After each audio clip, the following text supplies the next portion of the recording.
Hello, hello everyone. Namaste, good morning. Today, welcome to our sixth episode series.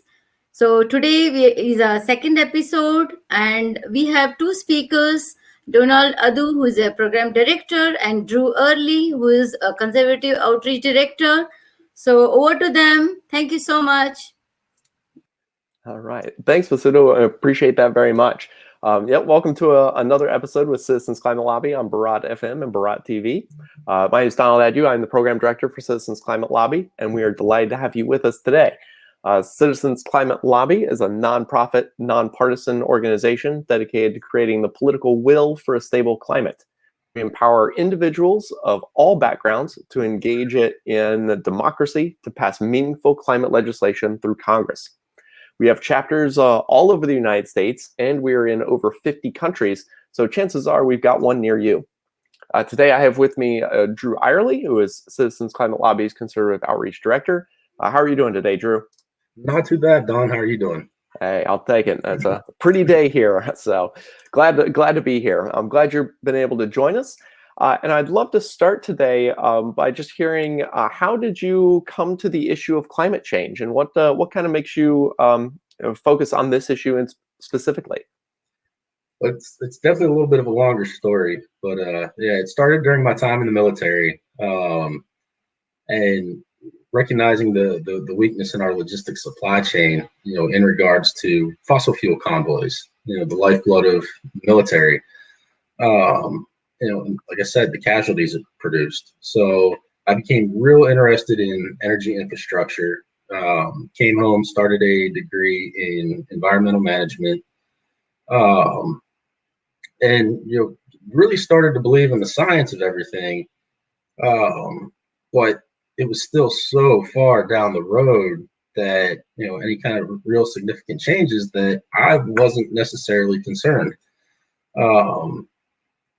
Until my daughter was born. It took the birth of a 10-pound baby girl with cheeks so big she couldn't open her eyes to get me to open mine. All of a sudden, my life went out another 50 years. And, the Lord willing, and I have grandkids, it'll go out another 50 years from there. So now, I realized that I was accountable for my actions today for the results that they produce down the road and how it impacts their lives. So definitely, my children really brought me to the issue of climate change and finding a good, solid policy for addressing it. That's awesome. And how old's your daughter now? She's 6. Awesome. Very cool. Very cool. Bipartisanship is a core value in Citizens Climate Lobby. And so what does that look like in your work as the Conservative Outreach Director?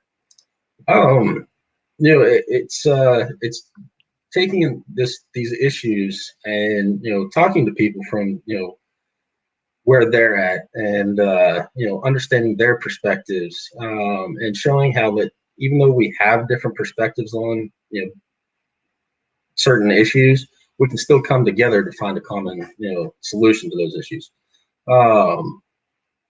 Showing people that we can work together, and that differences should be celebrated. Different perspectives are good as long as we do things respectfully and move forward together. There's no reason why we need to fight each other.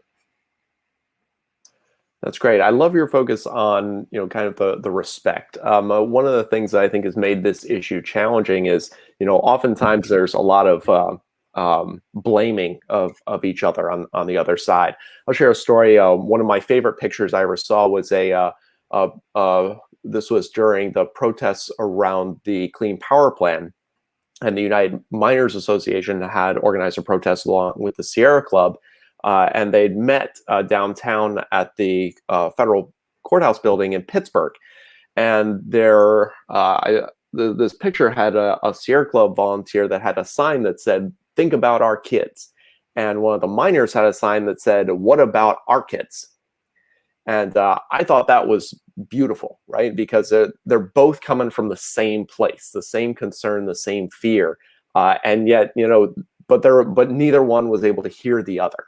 And I think too often we run into this world where we end up talking past each other instead of really listening to those concerns.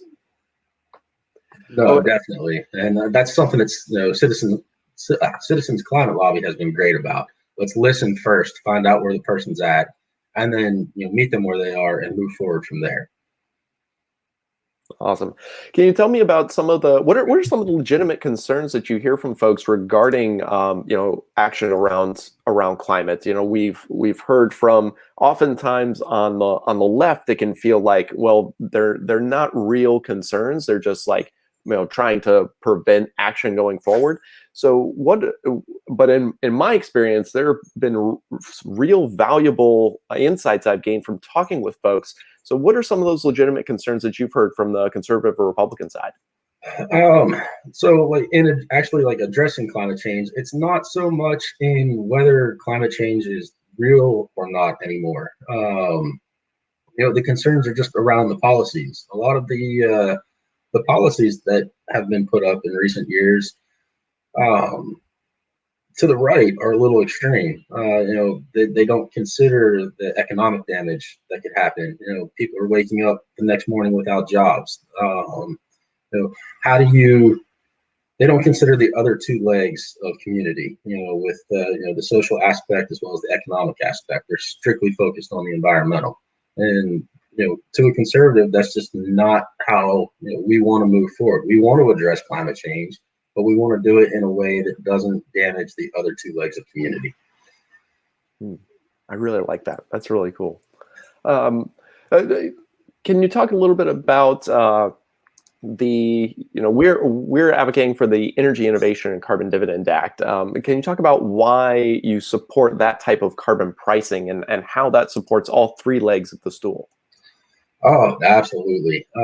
So going back to your very first question and what got me here, being a conservative, I cared about climate change.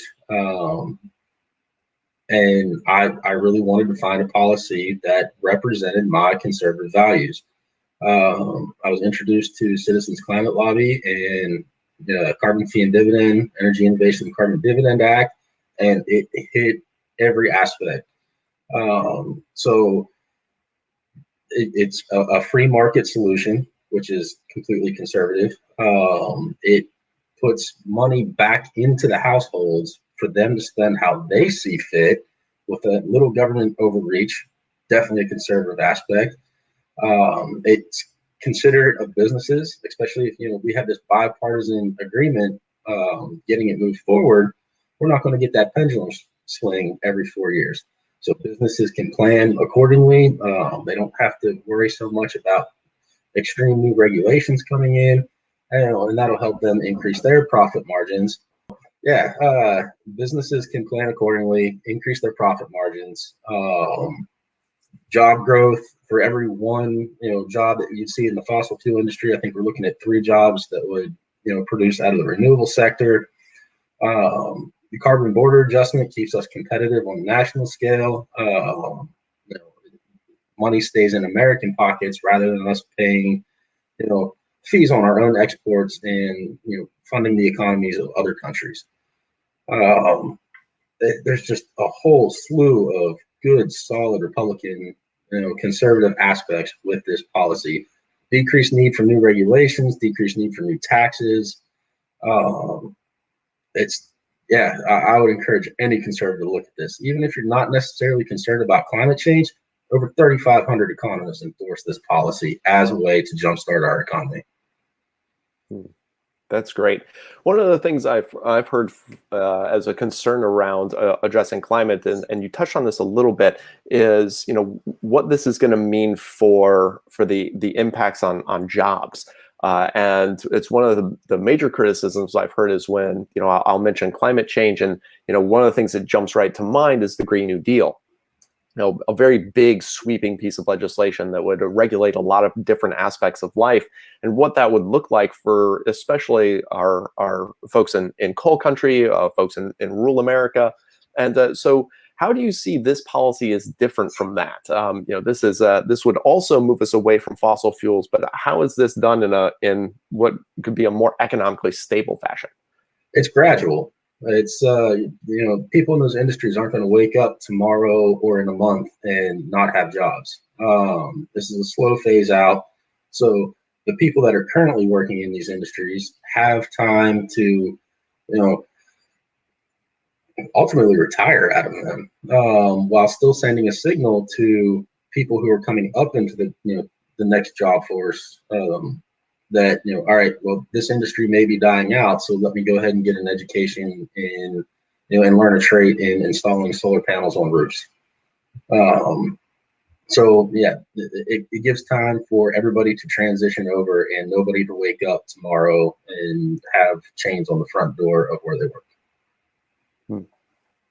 I like it. Very cool. So one of the things that we focus on is bringing conservatives into the organization, and we've got a conservative fellow program. Can you talk a little bit about that? Yeah. So within our conservative outreach program, we have 3 different fellows. They work anywhere from 10 to 25 hours a week in assisting with outreach, and they all have their own special skill sets. So I have one who loves to write, and he's amazing. He's amazing with his messaging and writing op-eds. And he's currently reaching out to the Latino conservative community. I have another one, and she's really amazing with the web design and creating web pages for people to come and land on, and really get the main points if they're interested. And then our third fellow, he's taking over for running our Young Conservative Caucus. This is for Republicans under 40. As we know, all the polls and surveys show that climate change is a huge issue for the younger Republicans. So we wanted to create a place for them to come, connect, network, and strengthen their own voice and getting their own messaging out there. So yeah, one of my fellows oversees that program as well. Very cool. What is it? What has it been like for you as a conservative working on what has traditionally been seen as more of a liberal issue? What has that been like? In the beginning, it was rough. I won't lie. Within my own social circles, I got a lot of side-eye glances and confusion. Just why are you worried about that? And then when you tried to go across the aisle and talk, it was, well, you're not extreme enough, and we don't. If you're not going to support us 100%, we don't want your support at all. So I was definitely lost. Because I am a conservative, so I don't believe in excessive regulations and taxing. I'm adamantly against it. To the point that in college, I kind of went off on my fellow students for suggesting it. And then my professor said, she reached out. She's like, "Are you a conservative by chance?" I'm like, "Yeah, I'm sorry. I didn't mean to lose my cool." And she's like, "No, we need voices of what are like yours. Please come look at Citizens Climate Lobby." I walked in, and that very first day I was home as a conservative. I was celebrated. We want you here. We want your perspective. We want your ideas and voice. And we want you to stand next to us, with us moving forward. So definitely grateful for an organization like Citizens Climate Lobby that is actively working to bring people together and give people from all walks of life a home on this issue. Hey, awesome. Oh, how has the conversation shifted among Republicans and conservatives on the issue of climate, both in Congress and the general public? What does that look like? So we'll start with the general public, just because that's where a lot of my advocacy really takes place. And like I said earlier, the idea that anthropogenic climate change is a farce and made up, is really starting to lose steam. People say, okay, yeah, we're doing something. Obviously, we're having an impact.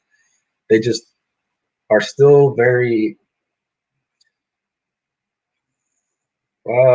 they're lacking awareness on the types of policies that are out there. To them, every policy is something similar to the Green New Deal, and not real considerate of the economy. So when they hear climate change or any kind of climate policy, they automatically associate with something like that and tend to shy away. So that's when I come in and I'm like, okay, well, I agree with you. I'm right there with you. I don't like these certain policies either. Oh, by the way, here's this other policy that has tons of conservative values to it, and really consider the economy and how to do this the right way. Definitely the best first step. And then, depending on the conversation, you tailor it to the type of conservative that you're talking to. Farmers and ranchers, people in the ag community, they care about the carbon border adjustment. So, and how it impacts their local market, makes them more marketable, more profitable when you don't have cheap beef or cheap products coming up from South America anymore. So they've been very engaged in those conversations. Moving more into Congress, I think in a lot of our meetings, congressmen and congresswomen are they're open to the conversations. They're they're engaged when our volunteers are in there and talking to them. They want to hear their opinions. They want to hear what they have to say, their perspectives. Who's the representative out of Utah? Curtis. Curtis just started his own caucus for addressing climate change. We've got all kinds of big names out there: Mitch McConnell, Mitt Romney, Rooney, that are all having this discussion, saying we need to be more involved in this topic. And they do need to be, because the young Republicans coming up, moving into the voter pool, this is a big concern of theirs. And if Republicans don't come to the table and start having these conversations and come up with viable solutions, they're going to lose votes. So, yeah, that makes a lot of sense. And I also believe that we get the best policy when we come together, because that's when you get the most perspective and the most, we're able to see where everybody's at. I mean, we've got a really big country here, 330 million people. It's not a small amount. So the more voices at the table, the better. Definitely, you get a more well-rounded policy that's a lot more sustainable and isn't going to get undone in the next 4 years out of spite. Yeah, true. So we've kind of mentioned that need for durability. Where does that need come from? The need for durability, the need for it to last. Well, I mean, climate change is a long-term problem. It took a long time to get here to where we're at today. It's going to take a long time to solve it. If we have that pendulum swing in 4 years where everything we've done gets undone, that you're never going to have enough time to see the actual results and prove that it works. So we need that bipartisan support to get a plan in place that addresses this in the time period that it needs to actually be addressed in. Hopefully that makes sense. Right. I think so. It makes sense to me. I got you. Oh, and you're also an outdoorsman, is that right? Yes, sir. Absolutely love it. See the deer skulls on the back wall. Good deal. Good deal. Oh, how does your does your life as a sportsman, has that impacted your work with CCL or around climate? It has. It really it compounded my interest for being here. There's a lot of things that you just kind of took for granted growing up, and you're like, oh, it's just the times are changing. And then once you start understanding more and understanding the science and how things work, you can start connecting the dots a little more. You have certain species that are real sensitive to the environment, like waterfowl or birds in general. Arkansas are, some of these lower southeastern states are huge duck hunting grounds. But in recent years, you're not getting the cold front that's pushing the ducks down to the south as early in the season. So therefore, I just read a report that duck hunters today have to hunt twice as much to harvest the same amount of birds. So if you're out there and you're not seeing the target species that you're going for, you're going to get discouraged, which leads to a decrease in hunting license sales, as well as your federal waterfowl stamps. And most of the money for conservation efforts comes from the sales of hunting license and the hunting stamps. So, not only are you decreasing the revenue generated just by, outdoorsmen with, purchasing ammo, gear, hunting license, all that stuff, you're decreasing the amount of money that you have in the pool to really do conservation and protect the environment. Same thing holds true with cold water fish, trout, salmon, stuff like that. With rising temperatures, the water's warming up and it can't hold the oxygen as well. So they have to shorten the fishing seasons, or really shut down certain streams once they get over a certain temperature, because a fish getting hooked, causes a lot of stress on that fish. They go back in that warm water, the oxygen isn't there, and then you have fish kills. So, yeah, kind of some very direct impacts there. Yes, sir. Have we seen, kind of the business aspect of around climate? Have we seen like businesses starting to engage on this? You mentioned, we've got organizations like Ducks Unlimited, Trout Unlimited that are, are they taking stances on action around climate? Trout Unlimited, definitely. They're actually a endorser for Energy Innovation and Carbon Dividend Act. We've had them come speak at our functions. I've gone and talked at a couple of theirs.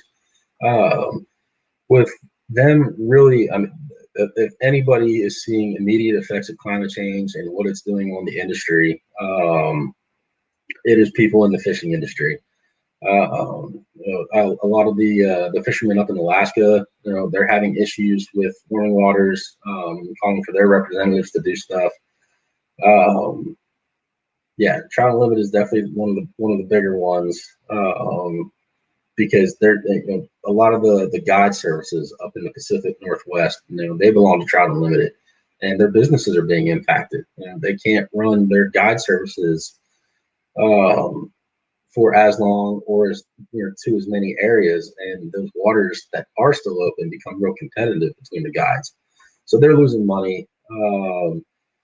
Ducks Unlimited, they have a wealth of information on their website on how climate change is impacting the sport. It's the outdoor industry. There's just a lot of them. They fall under the Theodore Roosevelt Conservation Project. So like they are invested in protecting our natural resources, and you really can't be invested and not consider climate change and how it's impacting everything. Very interesting. Excellent. Oh, so how can conservatives get involved? What's the best way to get in touch with Citizens Climate Lobby?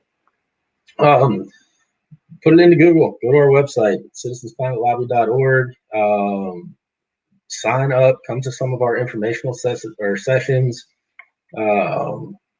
If you're a conservative and you do sign up, I'll get an email. I'll reach out to you, talk to you a little bit, get you signed up with the Conservative Caucus, or if you're a Republican under 40, get you put in with the Young Conservative Caucus.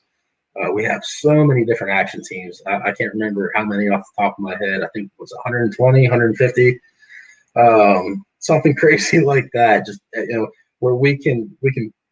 If this is a concern of yours, we can get you with people who are like-minded and have the same interests in working on it from a certain perspective. So, excellent, cool. Any last words of wisdom for us, Drew?